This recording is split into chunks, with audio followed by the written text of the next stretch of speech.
Saya introduksi ada maksudnya. Baik, okey, jatuh. Sebab tu dah tanya apa yang tu diri-diri.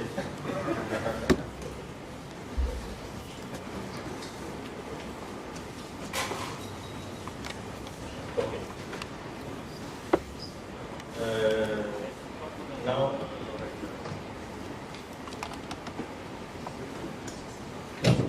we met earlier. Thank you, the next judgment to be delivered is the Gihana and others in the Republic of Rwanda. Case number 017-2015. The parties are not represented. Thank you very much.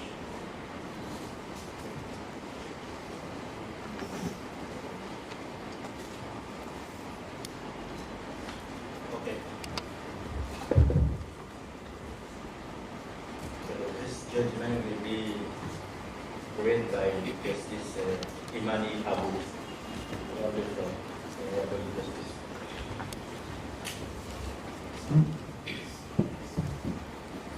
In the matter of Kennedy Gihana and others versus Republic of Rwanda, application number 017 of 2015, judgment.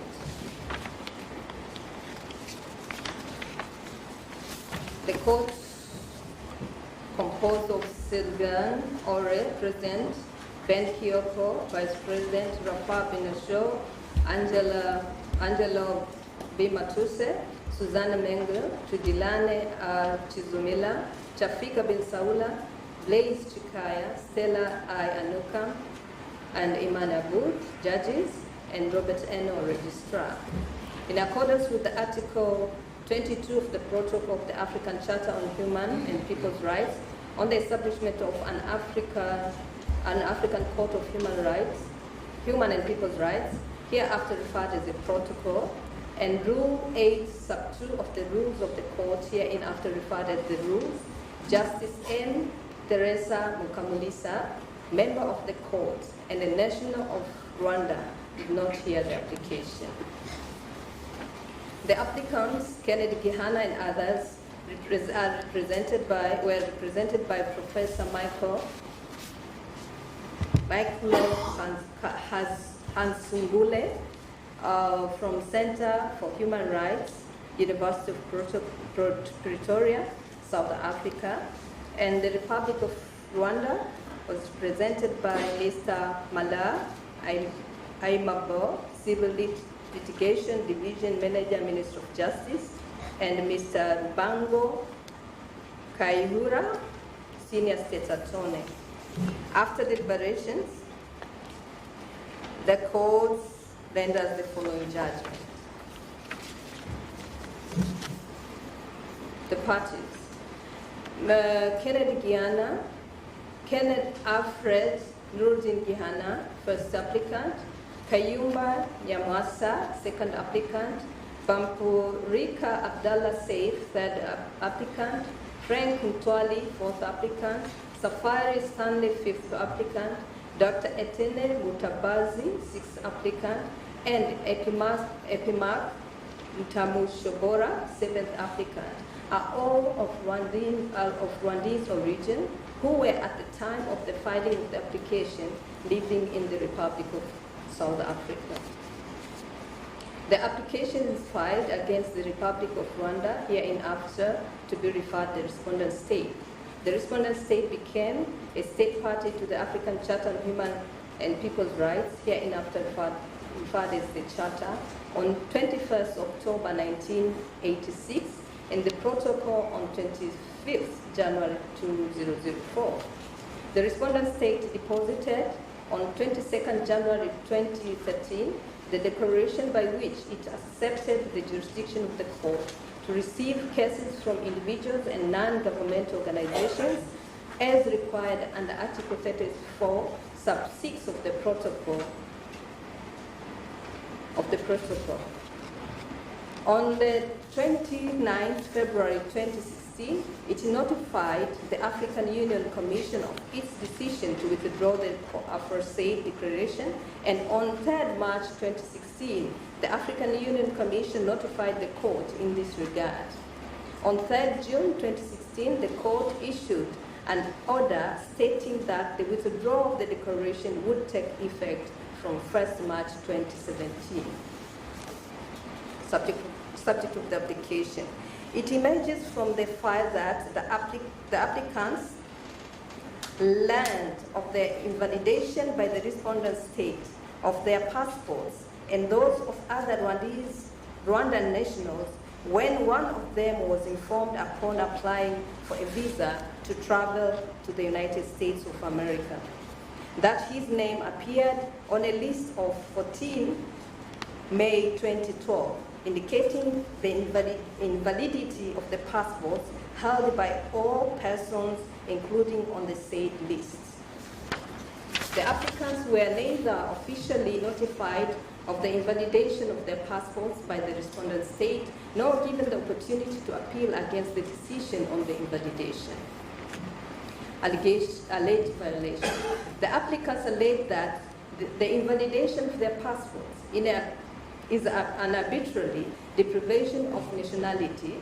It has rendered them stateless and has a significant impact on the enjoyment of a number of universally accepted fundamental human rights, specifically the right to participation in political life, freedom of movement, citizenship, liberty, family life, and work.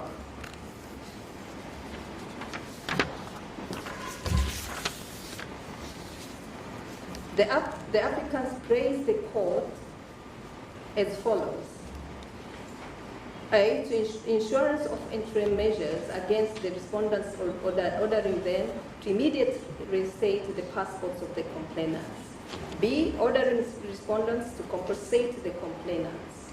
And C, any other relief the court may so order. They further prayed for the grant of interim measures pending the substantive decision on the case to relieve applicants' hardship. This Draconian decision has posed them and enabled them temporary free movement as contemplated under Article 12 of the African Charter on Human and People's Rights. The respondent state praised the court to declare the petitioners, Safari, Stanley, and Kayumba Nyamwasa, do not have local stand before the Honorable Court. B, strike out the application for being defective in form and substance.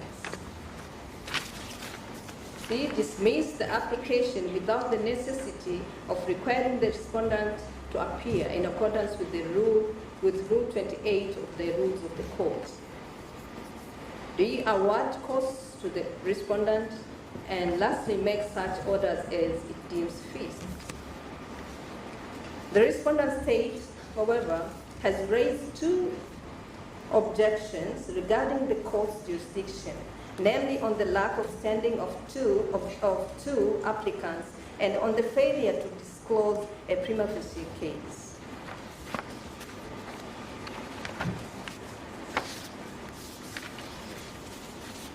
After considering the submission by both parties on the first objection, the court finds that it has personal jurisdiction to deal with the claims by these two applicants and those of the other 5 applicants.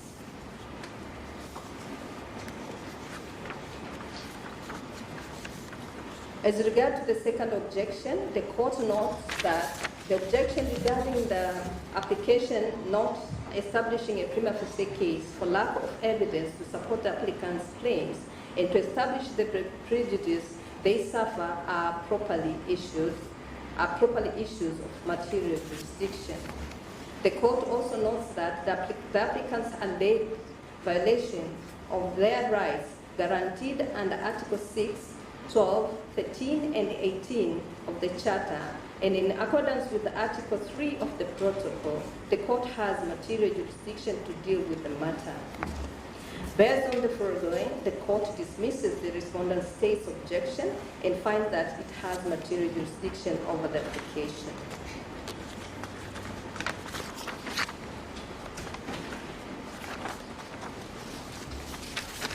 On the admissibility of the case, the court considered the provisions of the relevant articles of the Charter, Protocol, as well as rules of the court.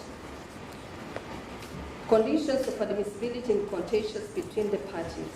While some of the conditions in the relevant laws are not in contentions between the parties, the respondent state has raised objections relating to the non-disclosure of the applicant's identities, the incompatibility of the application with the Constitutive Act of the African Union, the use of insulting and discouraging language, and the non-exhaustion of local remedies.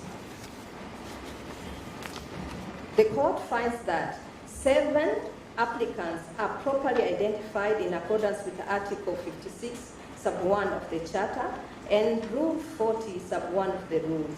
The respondent state's objection in this regard is therefore dismissed. On the second objection, the court notes that even though, according to the respondent states, the first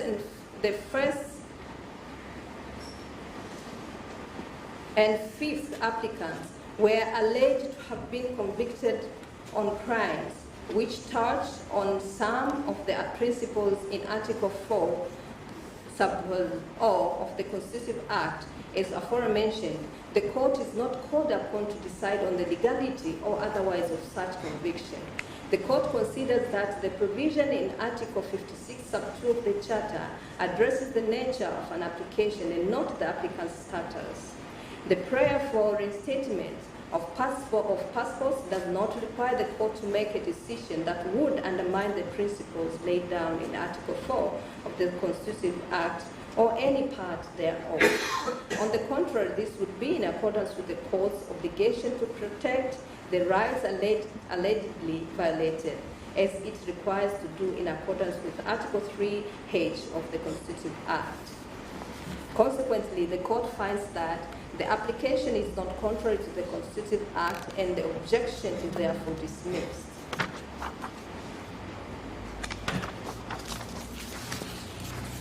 On the third objection in this instance case, the court is of the view that the language used by the applicants to express their perceptions about the judiciary in Rwanda, considered in its ordinary meaning,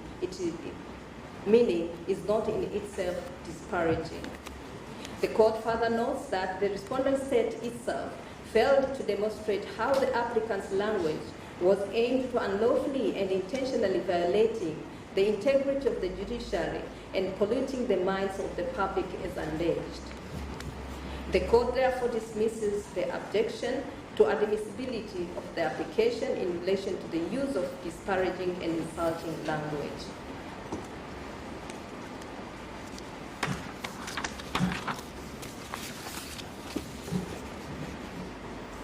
On fourth objection, the court notes that pursuant to Rule 40, sub 5 of the rules, an application filed before the court shall meet the requirement of exhaustion on local remedies. The rule of exhaustion of local remedies reinforces the primacy of domestic courts in the protection of human rights vis-à-vis international human rights bodies. It aims at providing states the opportunity to deal with human rights violations occurring in their jurisdiction before such bodies are called upon to determine the responsibility of the states for such violations.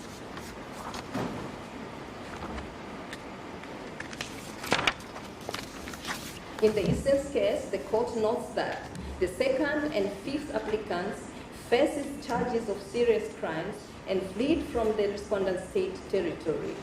They have indicated that they fear for their security. Furthermore, all the applicants are outside the respondent state's territory and their travel documents having been invalidated without formal notification. It is reasonable, in view of the manner in which the applicants learned of the invalidation of their passport, for them to have been apprehensive about their security and fear for their lives. The serious nature of the crime relating to the two applicants may also have resulted in difficulties in all the applicants designating counsel to file a claim on their behalf before the domestic courts regarding the invalidation of their passport. In the circumstances of the applicant's case, the court therefore finds that the local remedies were not available for the applicants to utilize. The objection to the admissibility of the application based on non-exhaustion of the local remedies is therefore dismissed. The court notes that there is no contention regarding compliance with the conditions set out in Rule 40, Sub-Rule 4, 6, and 7 of the rules on the nature of the evidence adduced, the filing of the application within a reasonable time after exhaustion of the local remedies and the previous settlement of the case, respectively, and that noting on record indicating that these requirements have not been complied with. The court therefore finds that all the admissibility conditions have been met and that this application is admissible.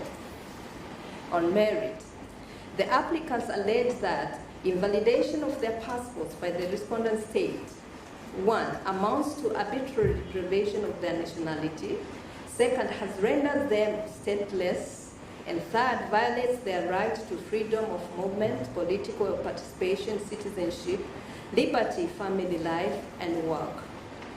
In view of that fact, the issue whether the applicants were arbitrarily deprived of their passport is central to the consideration of all the alleged violations, and the court will first examine this issue. The court notes that the applicants' allegation relating to the revocation of their passport raised 2 issues. 1, was the revocation of the applicant's passport arbitrary? 2nd, if the answer to the first issue is in the affirmative, is the revocation of their passport tantamount to revocation of their nationality? The court notes, on the first issue, the court notes that the factors to be considered in determining whether the revocation of the applicant's passport was arbitrary or not are the same as those that apply with regard to the deprivation of nationality. Therefore, such revocation must, 1, be founded on a clear legal basis, 2nd, serve a legitimate purpose that conforms with international law, and 3rd, be proportionate to the interests protected, and thus respect prescribed procedure guarantees, allowing the concerned to challenge the decision before an independent body. The court notes that Article 34 of 2011 Rwandan Immigration and Immigrants Law provides that a travel document, in court, a travel document is the property of the state. It may be withdrawn from the holder in case it is evident that he or she uses it or may use it in an appropriate manner. End of quote.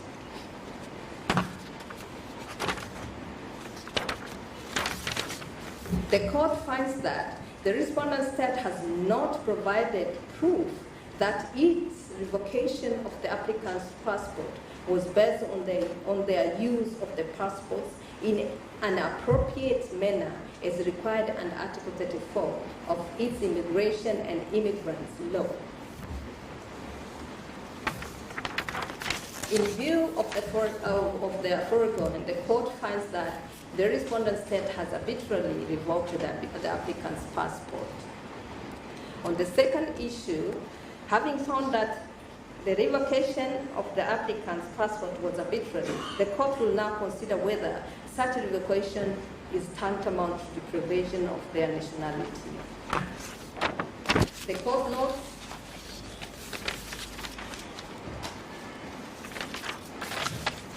notes that for people such as applicants who are living outside their country, the passport is their main identification document.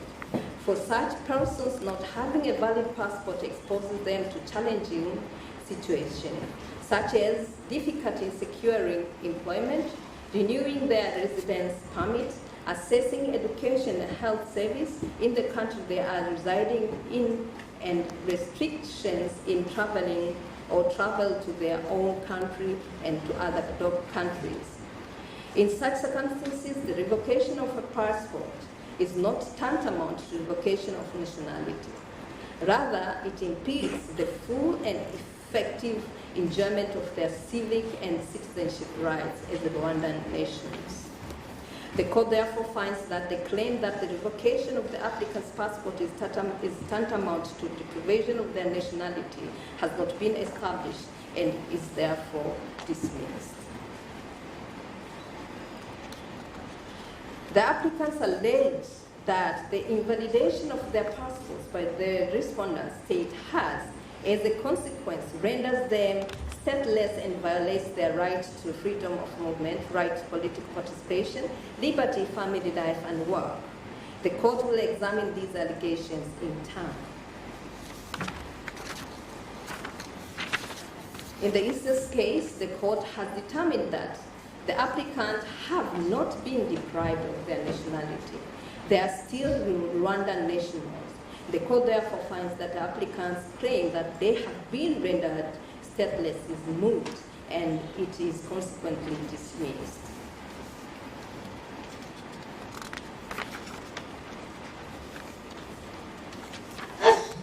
On the allegation relating to violation of the right to freedom of movement, by arbitrarily revoking the applicant passports, the respondent state deprived them of their traveling documents and consequently prevented them from returning to their country and traveling to the other countries, and thus exercising their right to freedom of movement as provided under Article 12, sub 2 of the Charter.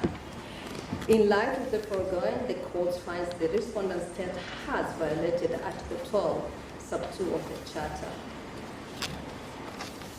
With regard to allegations relating to violation of rights to political participation, the court is of the view that the rights set out in Article 13, sub 1 of the Charter are optimally exercised when a state's citizens are in the territory of the state, of that state, and in some instances they can be exercised outside the territory of that state.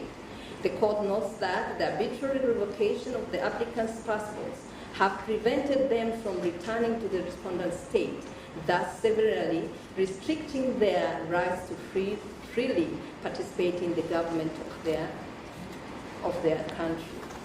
The court thus finds that by arbitrarily revoking the applicant's passport, the respondent state consequently violated Article 13, sub 1 of the Charter. With regard to allegation related to violation of the right to liberty, the court notes that the applicant have made general statements as regards the alleged violation of their right to liberty. They have not provided evidence to establish that the respondent state has arbitrarily deprived them of their liberty contrary to the aforementioned provisions.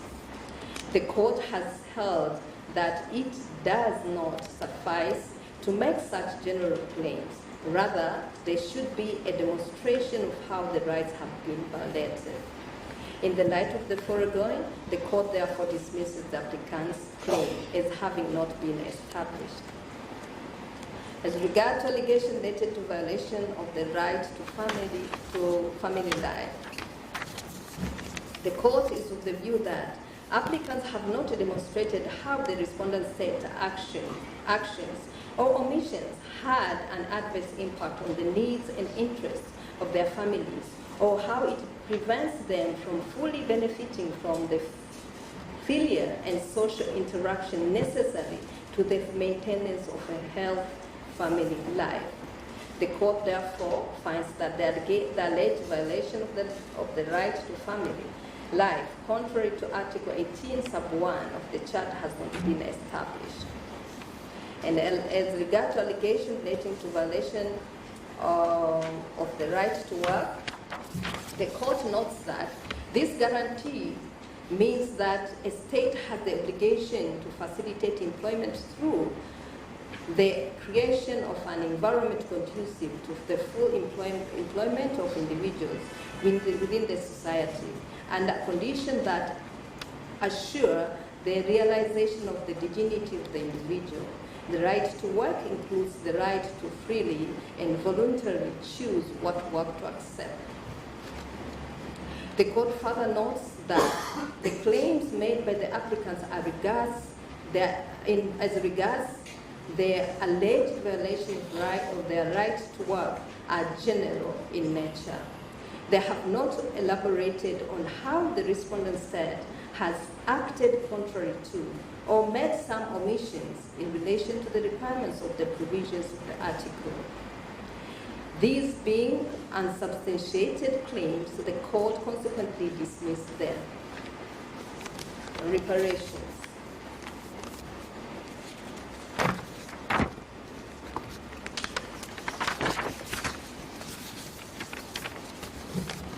On moral prejudice, the applicant seeks compensation and any other orders that the court may deem fit or to grant without specifying the amount sought. The respondent state prays that the court dismisses the application and make any orders it deems necessary. The court therefore, in exercising its discretion, awards an amount of Rwandan francs 465,000 to each of the applicants as fair compensation for the moral prejudice caused. On non-pecuniary reparation, the court notes that the violation found were occasioned by the respondent state's act of arbitrary revocation of the applicant's passport. The court considers that the reinstatement of the said passport is an appropriate measure for the respondent state to take in order to make restitution to the applicants. The court therefore finds that an order for reinstatement of the applicant's passport is appropriate. And it is so ordered. On costs, the court finds that in the circumstances of this case, each part should bear its own costs.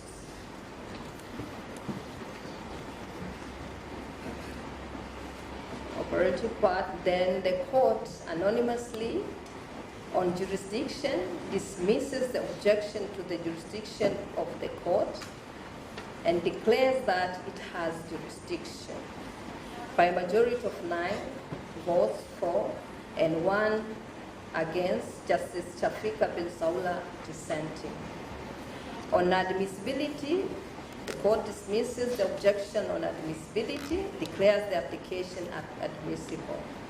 On the merits, the court finds that the alleged violation of the right to liberty, the right to work, and the right to family life under Article 6, 15, and 18, sub 2 of the Charter, respectively, have not been established.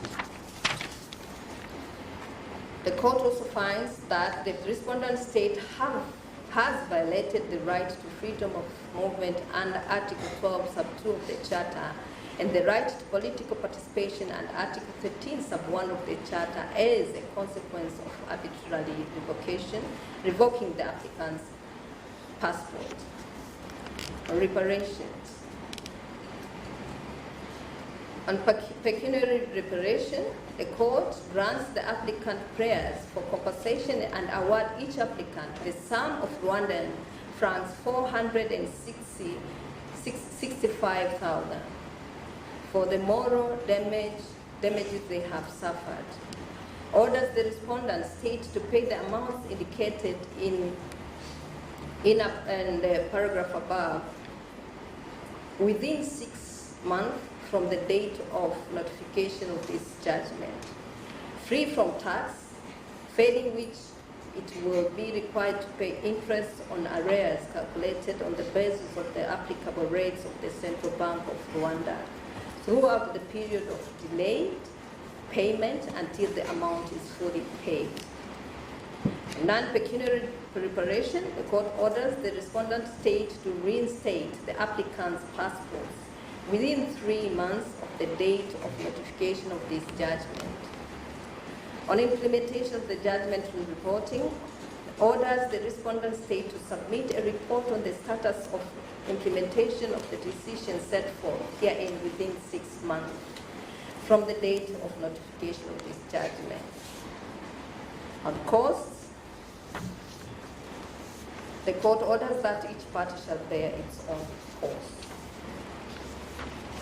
Signed by all judges present and Robert Eno, Registrar, in accordance with Article 28, sub 7 of the protocol and Rule 60, sub 5 of the rules, the dissenting opinion of Justice Chafika Bilsaula is appended to this judgment.